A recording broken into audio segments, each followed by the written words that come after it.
Hola amigos y amigas, you are now with Jocelyn Valencia, and in this video we are going to talk about a little something that I did this past weekend. And before I get into it, I just want to say that I did that.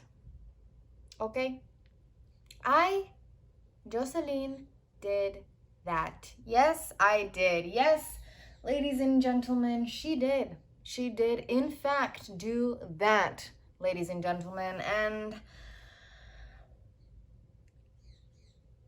can we just... podemos tener un momentito en celebrarme porque yo soy chingona, ¿ok? Porque yo no dejo que las cosas que me dan miedo, que me paran en hacer lo que yo quiero hacer, ¿ok? Mis sueños son míos y mis sueños les voy a dar vida, ¿ok? And that is exactly what happened this past weekend, ladies and gentlemen. Yes.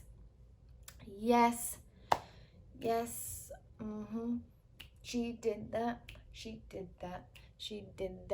Yeah. Dance with me, cause it's my birthday. No, it isn't, but it should be, cause I did that. Cause I did that. Yeah, she did that. Get low. Low. Yes. Now, what is that? You might be asking, what exactly did she do? Well, let me tell you. Drum roll, please.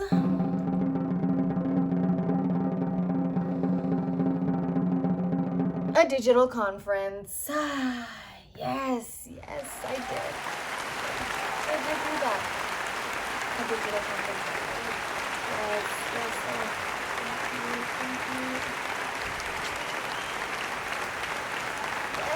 Yes. Oh, thank you, everybody. Thank you. Yeah, so I did my first digital conference this past weekend, and it's my first digital event. It is kind of, also just my overall first conference. I've always wanted to put a conference together. The Tucson Hip Hop Festival does have aspects that you would find at a conference, like panel discussions and mentorship and a marketplace and things of that nature. But I've never really done just like a full-on just conference, and it's something that I've always wanted to do. So I'm really happy that I'm able to, kind of cross that off my bucket list of goals. But I really just kind of wanted to share my reflections with you guys. So if any of you are just kind of interested to kind of get some insight on my reflections and how I feel like it went, things that I could have done better, and just, I'm going to touch on my process a little bit, then keep watching this video. And if you do decide to leave, please subscribe to my channel, give this video a thumbs up, and leave a comment below to tell me happy birthday, because this deserves a birthday-like celebration. So let's get into it.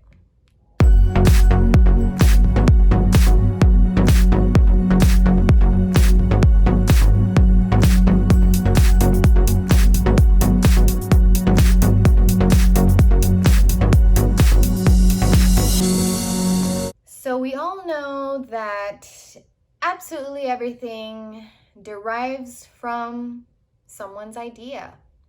Absolutely everything. Everything that is around us derives from somebody's idea. Somebody thought of it and brought it to life. And so I thought of, when COVID-19 and the events industry was completely paused, I just kind of threw the idea of doing events kind of out the window, to be honest. I was like, okay, I'm just not going to do events at all for 2020. I'm going to accept that. But then, this basically new 2020 civil rights movement, all this injustice, just this wave of this movement, this amazing needed movement happened, and I really just felt this urge of doing more. I was going with my brother to some petitions, and I just felt this need to do more. And I really feel like we're all called to take action right now. We're all of us are called to take action right now. And I feel like the best way each of us can take action is through the thing that is our sole purpose in this lifetime. And for me, I know that one of my purposes in this lifetime is to organize, to bring people together, to hold a safe space, to give a platform to voice, to give people the opportunity to share resources and their insight, and blah, blah, blah, blah, blah.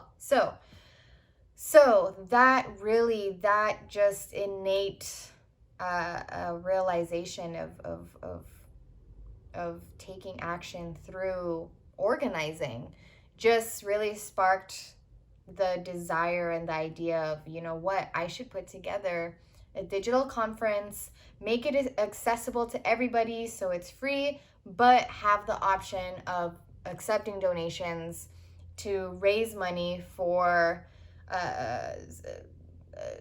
racial justice organization, an organization that is doing a great job in bringing justice and doing the work, in being on the ground and making a difference. And so I chose Color of Change after doing some research. I really just love how Color of Change focuses on they just seem very focused in their initiatives and their campaigns. So I decided to benefit Color of Change, and through my event we were able to raise $600, and I'm very happy about that. I feel very fulfilled. I feel very grateful for everybody who donated. So I last year, basically at the beginning of last year, I had this other idea that I brought to life, and I had already created a website for it and did all that, initial first step stuff that you do for ideas. So the Daydream is a creative community that I created at the beginning of last year, but really, really, really officially launched it at the beginning of the quarantine, honestly, like in February, March. I really launched it. And so the idea of putting together a conference, I was like, I'm gonna do it through the Daydream, because the Daydream, that's the intention of it, is providing resources for creatives and blah, blah, blah. So I aligned those two ideas together, and thankfully I didn't have to worry about creating a website and doing the branding and all that stuff that I like to do for all my ideas, is making sure that the branding looks solid and that it has a website and the platform looks legit. And so I had all of that. So the foundation, like the real foundation of it was already set. I wanted the conference to be timely with everything that's going on. And so once I had the idea and really decided, I am going to try to put together this digital conference, I started brainstorming on it a bit more, and I wanted it to be timely. I wanted it to be conscious of the world's energy right now, and so that's why I made the theme of the conference on wellness and resource. Once I decided what the overall theme and intention of the conference was going to be. It made executing the programming a lot easier. So I will get into that when we start talking about the execution of all of this. So let's get into that now.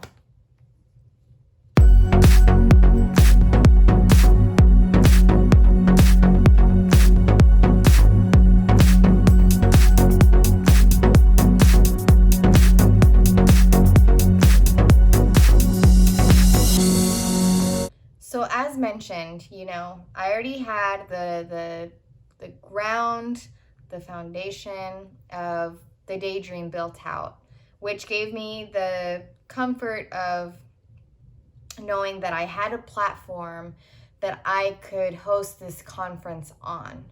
And so I have this idea, I have this platform that I just legitimately officially launched. And so that was that. So for me personally, the first step is always creating a deck. If I'm going to be doing outreach, talking to other people, trying to get people involved in any way, whether it's as a speaker, as a sponsor, as a collaborator, whatever, I always make a deck. I always make a deck that is aesthetically pleasing, that looks professional, that looks well put together, that really explains without too much wording. And talking about putting together a good deck is a whole other video. But long story short, I created a deck for the Daydream Digital Summer Conference. And in there, I just, explained what the intention of the event is, what it's about, why I am doing it, what the program is going to look like, blah, blah, blah, blah. Once I had the deck done, I started sending out emails. Now, keep in mind, I thought of the idea, I had the spark, the desire of putting together this conference like a little less than a month than it happened. And that was the one thing, honestly, at the beginning, the timing of it, where I low-key was like, I don't know if I can honestly properly put this together and have an outcome that I will be satisfied with, because 1 month is really not a lot of time to put together an event, and let alone digitally, which I've never done. So I had to learn some new skills. But with the support of some homies and the confidence and belief in myself, I ended up trying to execute it. So started sending out emails, made a list of people that I wanted to be involved, a list of brands that I wanted to be involved. And in that first week of sending emails, I started getting some people saying, that they love the deck, they love the idea of it, they feel like it's very timely right now, and they wanted to be a part of it. Once I had like 3 people confirm that they're interested in moving forward, that was like a week in. So at that point now I had 3 weeks left. I was like, okay, so this is really happening. Like this is really happening. I'm officially doing this now, because if I wasn't getting interest from the people that I was emailing like a week and a half in, I don't think I would have done it. I honestly, it's just too quick. It's too quick. It's too late, personally, for me, to be able to put out something in the world that I felt very, very confident in putting out, with just 2. Anyways, so I had some people confirm. And I was like, okay, it's happening. At that point, I was like, okay, since it is happening, then I need to promote this. I need to announce that it's happening right now. I need to put together like a social media strategy and start designing, start doing all the graphic designs, all the event collateral for it. And so that's what I started doing. Obviously, first and foremost is the flyer, just announcing that on June 27th, the Daydream Digital Summer Conference is happening. It's about wellness and resource. It's free, blah, blah, blah. When I put out the announcement, I made sure that registration was already open, because you don't necessarily, if you're still kind of an up and coming brand that's, you know, new, you don't really want to announce something and then say that, you know, you can register next week. You kind of want to make it available right away for people to sign up and register, because people have, you know, very short-term attention spans with this tech age. So started putting together all the graphic designs, was confirming speakers, was kind of like along the way with the confirmations, putting together the program, blah, blah, blah, blah, blah. And, you know, that thrill of like putting everything together is just, I love it. Like, I love that production of like being busy, and I have to do, okay, today I have to do all these graphic designs, I have to email these people back, and like, you know, and it was fun to be able to personally collaborate and kind of brainstorm with the brands and with the speakers too on what their discussion will be about, or what their workshop will be, and how it'll be executed.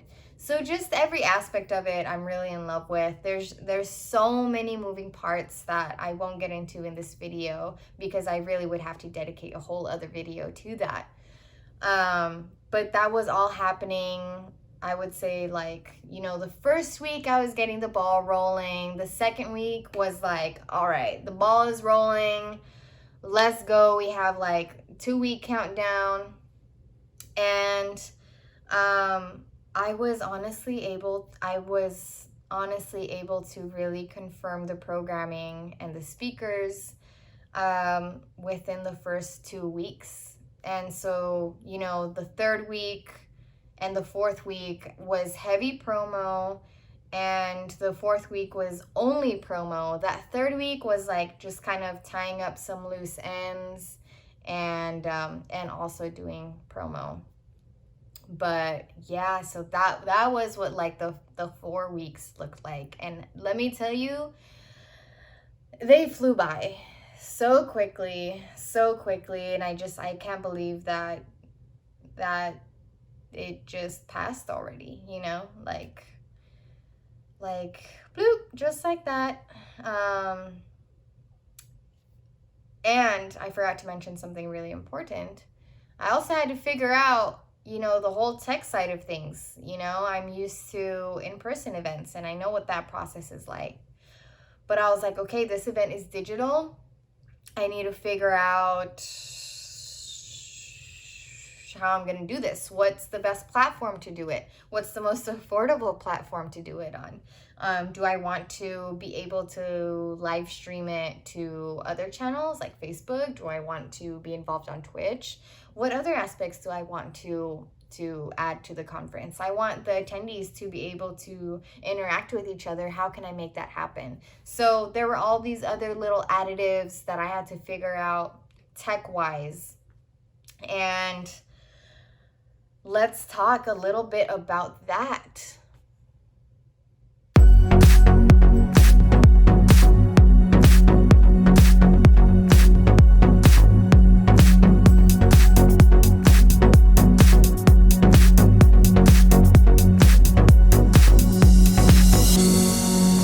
Okay, so after doing my research,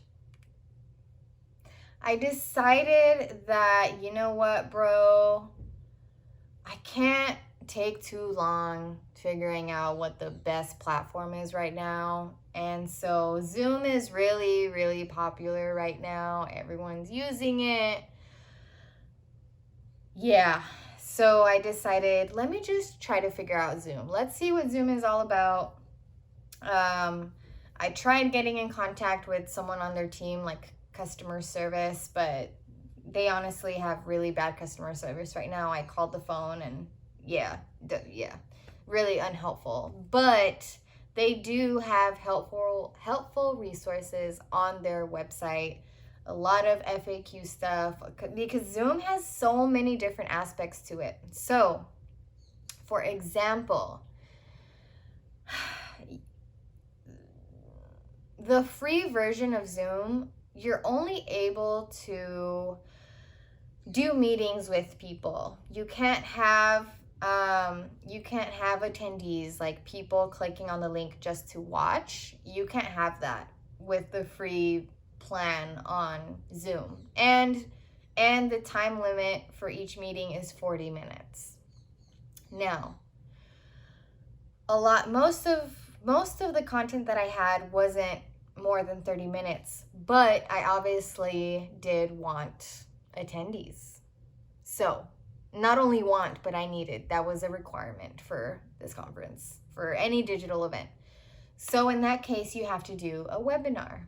Now, the webinar, the webinar feature, which is available on the 3 other plans that Zoom has available, allows you to have attendees. Now, with this next plan, like the next one after the free one, they obviously have limits on things because everybody wants to take your money and capitalism and all that good stuff.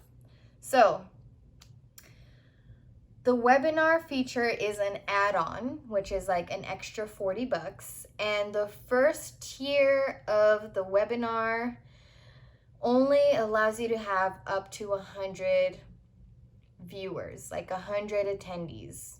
If you want more than 100, then you have to jump to the next tier, which allows you to have 500 attendees, but it's like, I think it was like around $150 extra to go from 100, and that's to go from $40 for 100 attendees to $150 for 500 attendees. Now, if you're gonna have like 3, 4, 500 attendees, then it's worth it. You know, the 150 is worth it. But I knew that, you know, looking at registrations coming in that last week, in the week of the event last week, I was approaching 100 attendees. And so I was like, okay, realistically, if I let people keep registering, that I'd probably end up having like 150, 200 attendees. And I was like, dang, like, you know, $150 more for, you know, like just a few more attendees, you know, is that something that I want to do?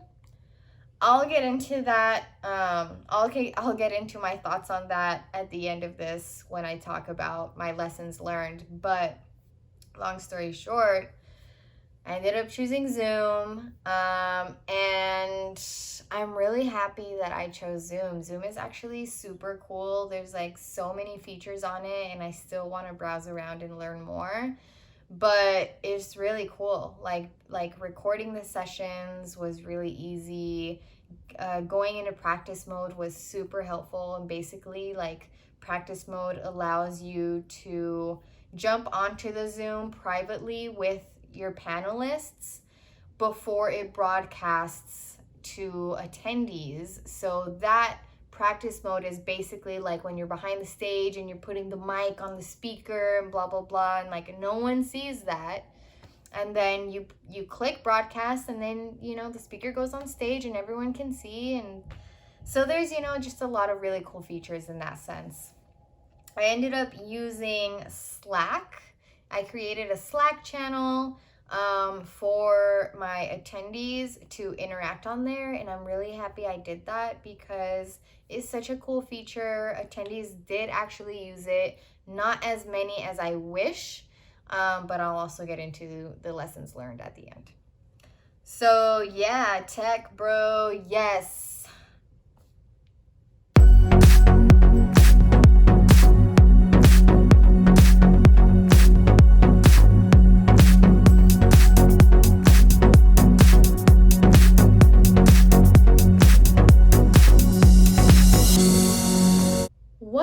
did the day of the event look like for me?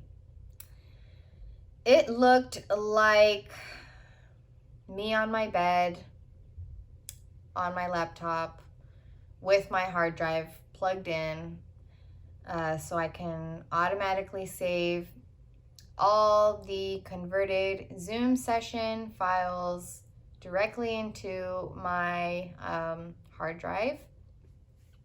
Everything charged up, everything good. And yeah, it was such a different day of event environment and experience than absolutely everything else I've ever done. I definitely miss being around people. I definitely miss being around a team, but I'm grateful that we have access to this cool technology to be able to still do these things and to be able to still bring people together. So no complaints, but yeah, it was honestly very smooth. It was very smooth. Yes, I was in front of my computer all day, like through the entirety of the event. Just making sure that everything went smoothly, being in touch with all the speakers, making sure that, you know, they're good and they're logging on time and that they wrap up on time, because we were on a very strict schedule. I did add like a 5-minute window in between all the sessions, which was helpful. It wasn't actually needed because I was able to communicate with the speakers. Did just such a good job being timely with their sessions that the 5-minute break in between all the workshops and discussions weren't needed. But it's just good to have. Better to be safe than sorry, you know, if one panel or one speaker is, you know, going overtime, and yeah, you don't want to deal with those kinds of delays. I don't know. Yeah, the pushback, yeah. That's a event planner nightmare. So, but that didn't happen. It was all so smooth. Zoom lets you chat with the panelists and the speakers privately while the session is happening. So that's super helpful. Again, Zoom just has like a lot of really cool features. Yeah, they're doing a good job figuring things out. And I'm sure as these events and people keep getting creative with Zoom, that they'll keep, you know, adding different cool features to it. But yeah, I was really just on my bed, on my laptop, on Zoom, you know, also posting on socials, you know, making sure things were still, there was still engagement, you know, looking at the Slack channel, attendees talking on there. I provided a phone number that attendees could text me to, so I was checking those text messages, sending out emails throughout the day to attendees with updates and stuff like that. So yeah, it was smooth. There was a lot of, you know, a lot going on, but again, it's all those little moving parts are so fun for me that I had fun all day. There was one thing that I wish I did in regards to taking care of myself, and I tend to do this during in like IRL events too. And again, I will get into lessons learned and all that good stuff in this next and last final part of the video.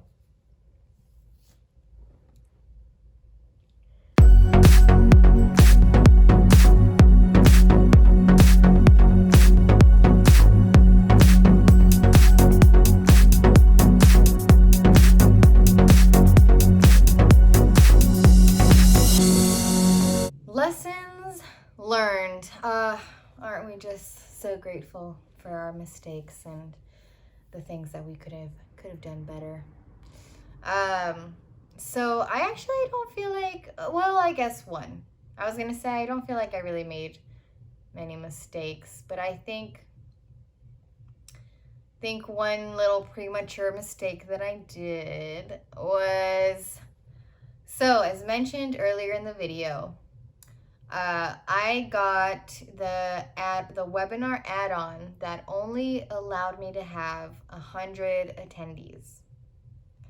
So when I was like at 95 registrants, I was like, oh my gosh, like, what do I do? You know, like the limit is 100. It's $150 more to like increase it up to 500. Like, should I do that or should I just cap it at 100? Like, what do I do? And so I was like, okay, realistically at this point, you know, I'm only gonna get, you know, 50 at most, I think 50 more attendees. So what I'll do is put up a wait list. So close registration, make a wait list, and everyone on that wait list is able to access all the conference content the day after the event. And so that's what I did. And then I realized that as the event was happening, that there was not 100 people actually in all the Zoom webinars at once. And I was like, Joss, you know this. Like, this happens, you know, in real life events. Not 100% of the people show up at the same time and go to the same, you know. So I wish that I just left registration open and didn't announce that registration, you know, that the wait list was on, and, you know, just kind of let the momentum keep going without interrupting it in any kind of way. Because no, not all 100 registrants, you know, were logged on at the same time in the same sessions. So that's one thing. That's one thing that, you know, I would say was a mistake. But, you know, you live and you learn. So the next thing, oh my goodness. So some of the speakers that I had involved were unavailable on the day of the event. And so I was like, oh, that's totally cool. Like, we can just, you know, pre-record ahead of time, and I can just plug in that recording, and it won't be live, but it'll still be available to watch. And I'm really happy that I did that because you know, you're still, you know, providing content and you know, collaborating with more people, and I just feel like the more value that you can provide to your attendees, then the better. And why not? You know, it's cool if not everything is live. People can watch things whenever.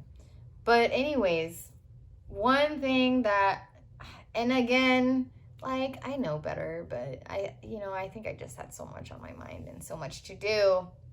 But I pre-recorded like one a week before, another one a few days before the event, and the last pre-recording I did, I think, I did the day before. Was it the day before or 2 days before? Never again. We're not pre-recording the week of the event. We are not, no. I, myself, and whoever is helping me, we need time to edit these videos, to export these videos, then upload them. All of those things take time, and it's a Zoom file, so the process was a little different. Like my laptop, I have a MacBook Air, not the best for video editing. You know, every time I video edit on it, my poor computer, it feels like it's like gasping for air, you know, trying to tell me like, yo, you're doing too much. But yeah, so that was, oh my goodness. Whew, yeah, that was yeah, yeah. So that was that. Don't add that extra pressure to yourself. Make the pre-recording stuff ahead of time, like at least like a full week in advance.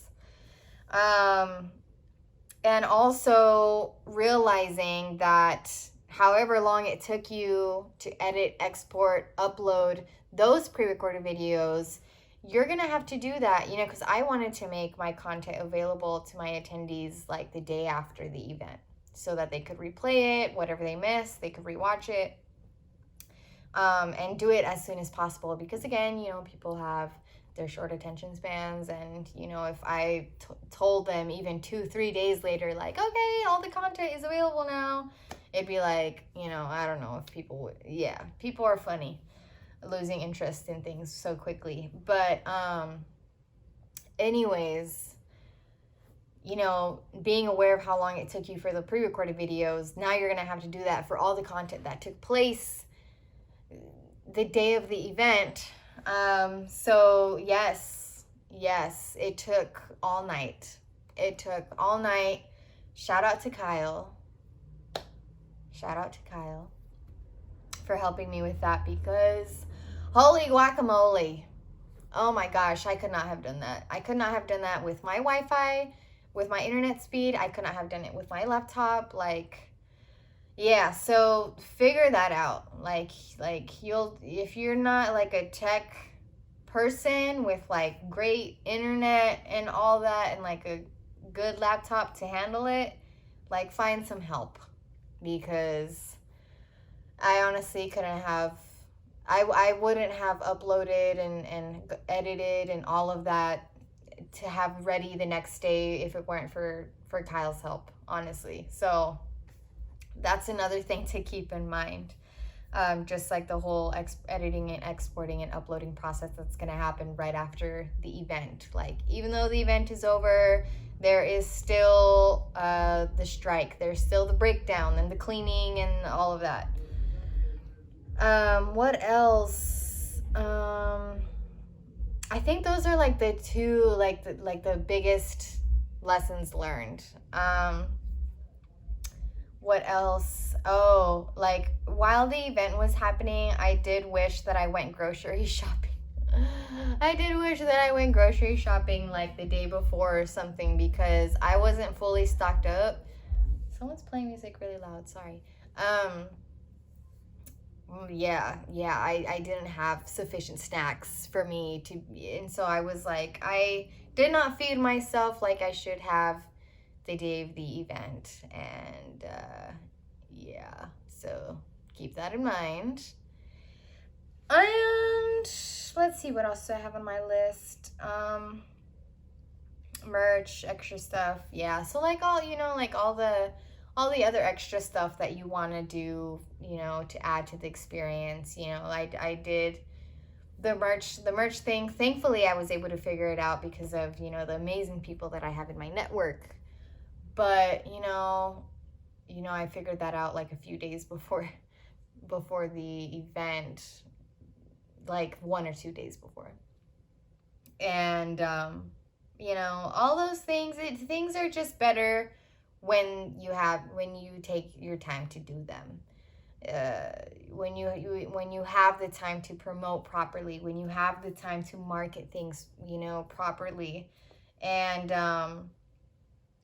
do I think that sales and registrants, the amount of registrants and all of that would have been higher had I had 1 or 2 months of promo? Yes, definitely, 100%. But I really realistically only had 2 weeks to promote.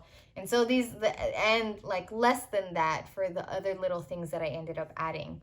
Oh my gosh. Side note, let me just hold up. I should have mentioned this earlier in the video. Shout out to Unique. My friend, she helped me coordinate the marketplace because I really wanted to add a marketplace to the conference that had all Black-owned businesses. But, with everything that I had to take care of, I did not have the capacity to also reach out to brands to see if they want to be a part of this and get their logos and all that stuff. So Unique completely handled that, and I want to thank her so much for her help. So yeah, so again, you know, just keeping your capacity in mind, you know, you're gonna need help for some things. You know, you can't do it all by yourself, especially if you're trying to do all these extra things to add to the experience. But figure out live stream, you know, yeah, it's not really a lesson learned. It's just something that I'd want to look into for the next one, is, you know, live streaming to other platforms, you know, to Facebook. And, you know, I was also trying to figure out Twitch, but I was like, I can't take on another new thing that I need to learn right now. So Twitch is going to sit this one out. But yeah, overall, guys, you know what? Let me save that for the next. Let's take a little break.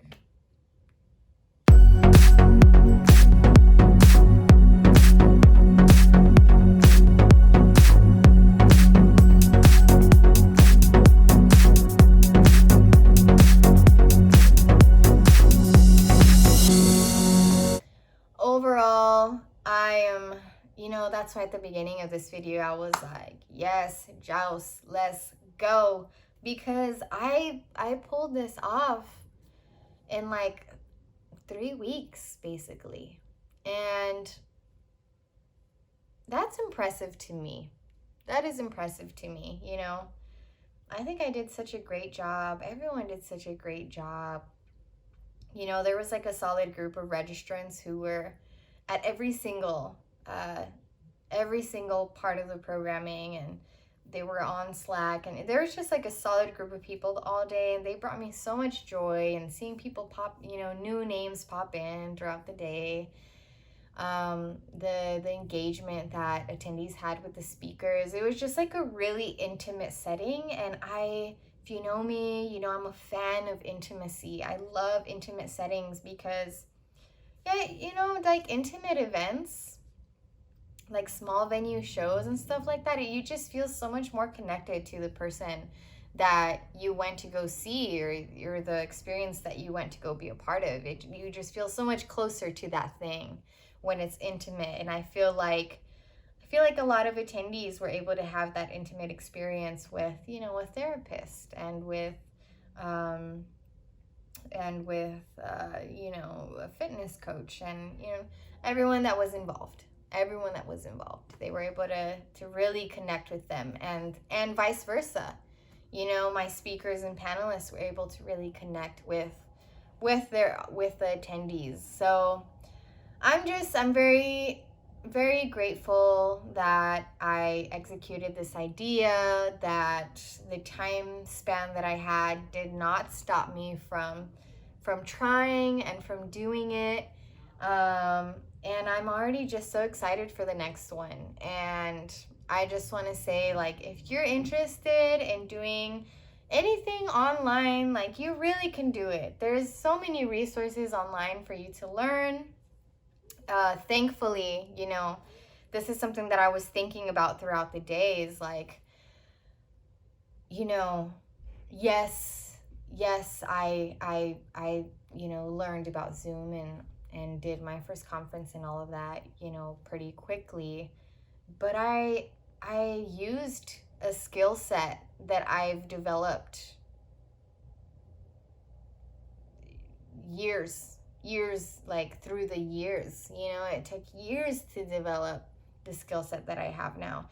It took the years to develop the relationships that I have, the network that I have. You know, I reached out to friends and peers and colleagues and people that I look up to be a part of this event, and because of the time that I've taken to build that network, you know, I was able to have them be a part of the event. I was able to have the speaker lineup that I had. And so, you know, there's just still so many, again, moving parts in in the execution of anything that you do. And so I just felt so grateful throughout the day that I was like, oh my gosh, like I was able to access my network for this. And I have a network to access to begin with. You know, I have the years of experience to be able to put all of this together by myself, you know? So, yeah, I just had those like really sweet realizations throughout the day, and it was wonderful. It was wonderful. And again, I'm excited to do another one. And I really just wanted to share these reflections with you and a little insight on the day and the lead up to it. You know, it's my first digital event, first conference, and I really want to say thank you to everyone that took part. I appreciate you so much. So much. I value your time and energy. I really do. And I also thank all the registrants, all the donors. You know, we raised again $600 for Color of Change, and you know, it was great. It was great. I'm really happy I did it. And yes, so I'm not gonna go on a tangent. If you like this video, please give it a thumbs up. If you have any questions or anything, you know, comments, if you were there and you're watching this, leave a comment below. And subscribe to my channel because it's important. It really helps all the YouTubers if you subscribe to their channels. So please subscribe to mine, especially if you like this video and you like my content and what I do. I really appreciate you. And yeah, that's it.